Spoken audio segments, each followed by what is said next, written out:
guys, welcome back to the shop after that flight test. That was a lot of fun. This is a new drone from Wltoys. It is the Q393A RC quadcopter, and it does come with its own little HD camera. It has a little 720p camera right there. It does 2 megapixel stills as well. So if you're new and you're looking to get into flying quadcopters, this one is a good bet, mainly because it already has a little bit of rubber dampening on this camera, and you can take it a step further, and I'm going to show you how to even further dampen this for even extra smooth video. But the camera itself actually looks quite better than some of the toy drone cameras I've seen in the past 6 months.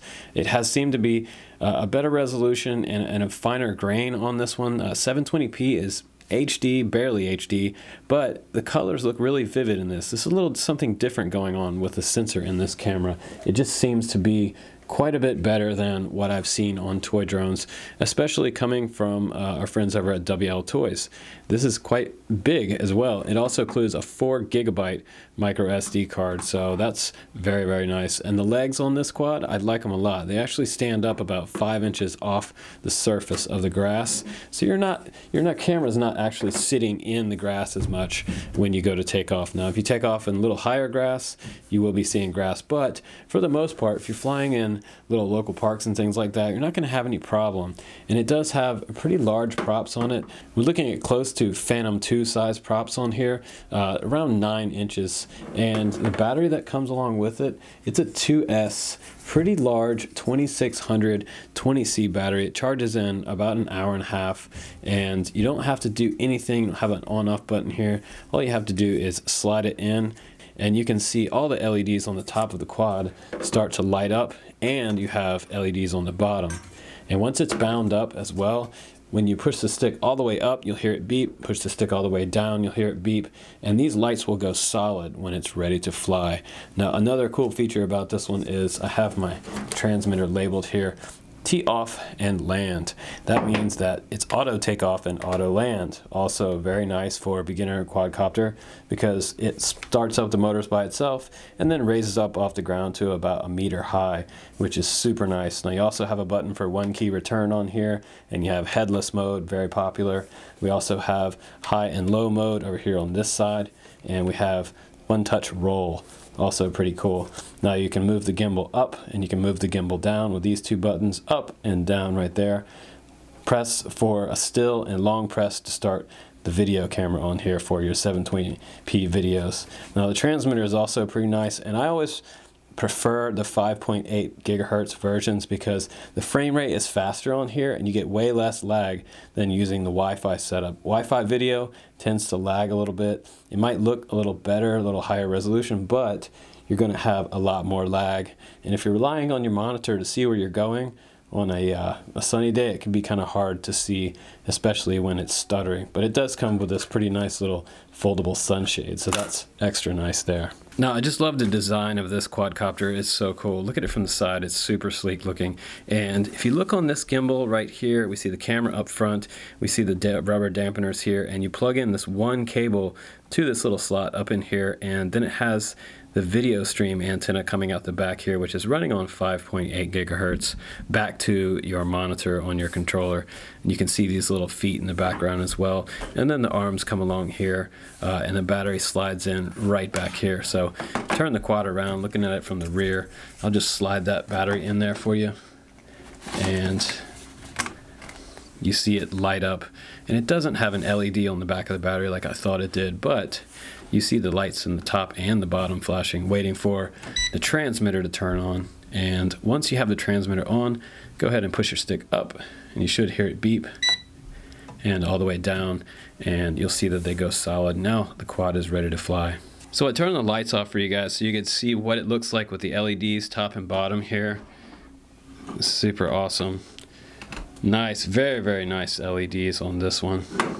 And this one's a good size for your next step up. If you fly a smaller quad first, and then you move up to something like this on the way to flying race drones, this is probably a good progression for your second quad, because it is quite large. You want to fly it in a nice big open field. But anyway, now we have the controller on. You can see this computer screen here. It shows you a few different things on here that are a little bit different as well. You have your height over here and your meters away, and that's actually pretty neat that it does show you that. And if you look at this little computer display, display, it has a lot of information on here. It's actually pretty cool.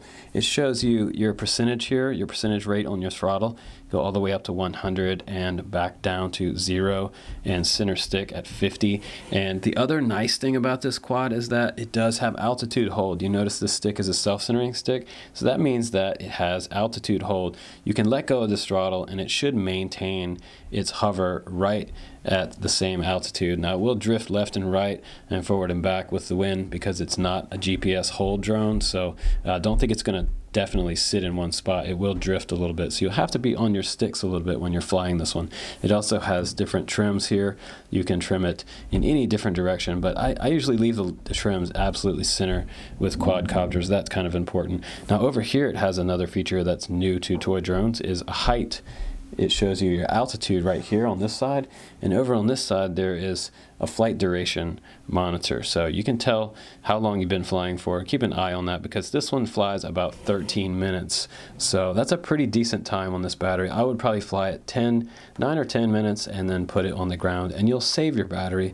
The life of your battery will last you much longer if you do that. Now if you look up here, your monitor is happening in real time, so your camera, you're seeing all of this in real time.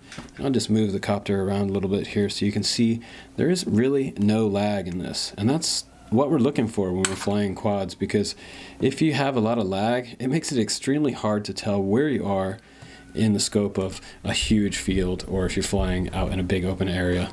It makes a huge difference to have something with a fast frame rate. So you also have your time code down here, and when you push and hold right here, if you have a micro SD card in there, I don't believe I do at the time, but if you press and hold, it will start the video, and you should see this time code turn to red. If you push it once, it will take a photo right there. Now, by the way, guys, it does come in mode 2. It's set up with the throttle on the left right here and your roll and your pitch axis over here on the right side. Now, I'm going to show you something that will help you get rid of the jello in your video. If you notice that there was any jello in the video that I showed you, which you might have because there was some jello in that, you can make one of these little guys. This is a credit card gimbal. You just take one credit card, chop it in half with a pair of scissors, and you take some zip tie and just kind of fashion it just like this so that you have quite a bit of dampening in here. Put a little Velcro on one side and the other, and stick your camera to this, and then stick the other side to your quad, and it will just add a really nice bit of vibration isolation in between your quad and your camera, because all the vibration from these motors, these are brushed motors, folks, so they will send quite a bit of vibration to the camera. It just all translates directly down to the video and just has a little bit of wobble in the video if you notice. So quick fix to that would be using a credit card gimbal. Now for the new guys, you definitely want to put on the prop cards, and these are extra special because you don't have to use any tools to put these on there. They just slide in just like this, and they will clip into place right underneath the motor gear. So voila, it is on and it will not come off unless you pull it off. Very, very nice. So use these for the first few days that you're flying, all 4 of them on there, and you'll save your props. Now speaking of props, you also get an extra set of props. 1, 2, 3, 4 props total extra. So if you break one prop out there, not the end of the world. And also these are different than some of the SEMA style connectors. I like these a lot better because these can just twist off by hand, but I usually take them all the way down, and then I take a wrench and I just sort of half turn them a little bit tighter just to make sure that they stay on. So this redesign is very, very nice as well. And this is the flight battery that comes with the drone. So it has these 3 little end pieces right here that just simply plug into your battery charger. Now make sure they line up with the teeth that are inside here. They are on the bottom row right here, and so these are going to be on the bottom there. Once you line those up, all you have to do is press it in like this until it's nice and snug, and go ahead and push it down. You'll see this little red light here, and when it's finished charging, it'll show you green when it's all ready to go. Also for your monitor, the charge port on the bottom of your monitor is right here. And this is your 5.8 monitor. So we have a USB cord going in there. Now one other note, you'll need one of those USA converters because the charger is one of these European Union style charger.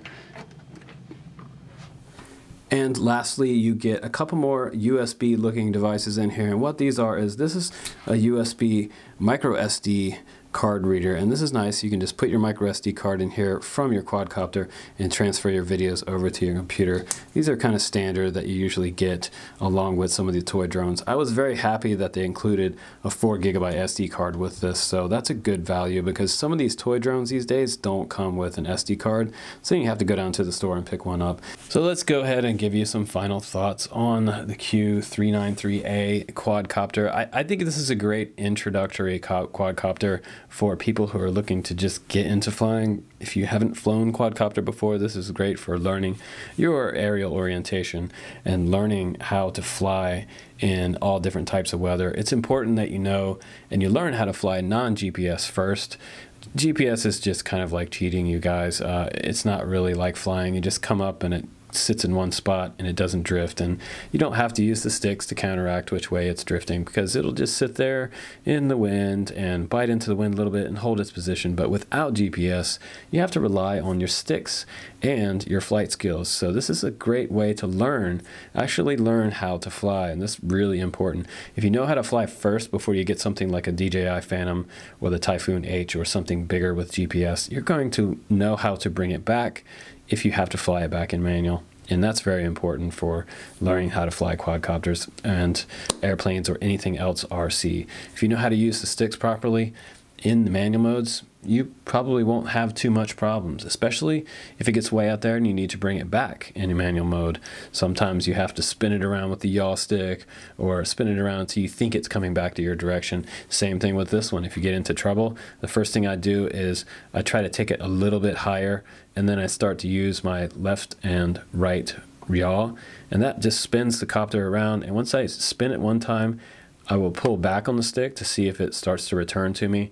And if it's not, I will spin it a little more and pull it back. But try to remain calm if that happens to you. You get way out there and you have a discombobulation of direction. You can't tell which way you're facing. Just spin it with the yaw stick and pull back. And if that doesn't work, spin it again and pull back. And keep spinning it until you get that direction where it's headed and traveling back to you. So that's it, you guys. I'm Justin Davis. You can check out this one in the link below if you'd like to grab one of these. It's an awesome quadcopter. See you on the next one.